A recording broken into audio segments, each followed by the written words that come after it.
I'm Mike from St. Thomas Economic Development, here with another little update from the St. Thomas Megasite.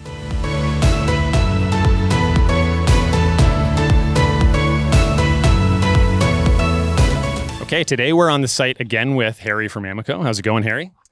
It's going well. You? Doing pretty good. It's a bit hot out here, but we do what we can. Yeah, it's a little moist today and a little bit hint of warm, so we'll see how the rest of the day goes. Hint of warm, I like it. Anyway, today we've come to one of the highest points on the site. We're on one of the topsoil stockpiles on the site. And we've come here because we can see two of the projects that AMICO is working on. So behind us, we've got the expansive plateau that's being constructed for PowerCo's facility. And then over here, we've got the rail bridge construction that's going on with the pile driver and everything. And Harrie, we just wanted to get up here, get a good look at things, and have you tell us how the project's going. So let's start with the grading and the plateau project. How are things progressing for that? So far this year, everything's going extremely well.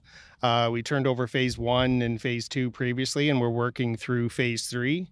So we're approximately about 45 to 50% through the project right now from a grading perspective. We're installing granular on the pad. We're doing cut to fills, cut to stockpile, and stripping in advance of those crews.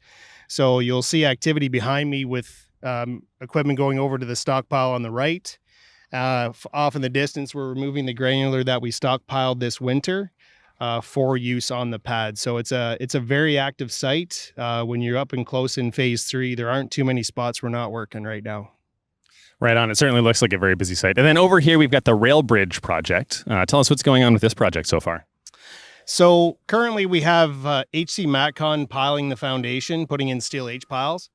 And we started some pre-grading here to my right. So you can already start to see the rail line itself starting to take shape from a rough grading perspective. We wanted to get this done because there's some coordination with adjacent contractors here. But ultimately, AC Matcon hopes to wrap up next Friday. We're bringing in our structural crews on Monday right after the long weekend. And we're going to start forming a bridge and start bringing it up out of the ground. That's fantastic. What do the first steps of that process look like? What can we expect to see? You'll see a few loads of form work show up. We're using a forming system called Perry, so it's like a steel panel system. Rebar is going to show up from Man Steel, and then our crews will start showing up, getting forms ready, set the forms initially, allow the rebar enforcement to be installed, and then start pouring concrete in concrete trucks. So usually when a concrete truck shows up, everyone gets really excited. So we'll see how that goes over the next few weeks. Right on. Now, right now, this looks like it's a bit of a bridge to nowhere. Can you kind of give us the layout of how this is going to connect into everything in the park? Sure. So behind me is the extension that it'll ultimately be extended to the north end of the PowerCo site through a shunting yard. We're going to be building south towards Highway 3 or Talbot Road back there. But just past the piling machine, you can kind of see the embankment or the cut go to the right.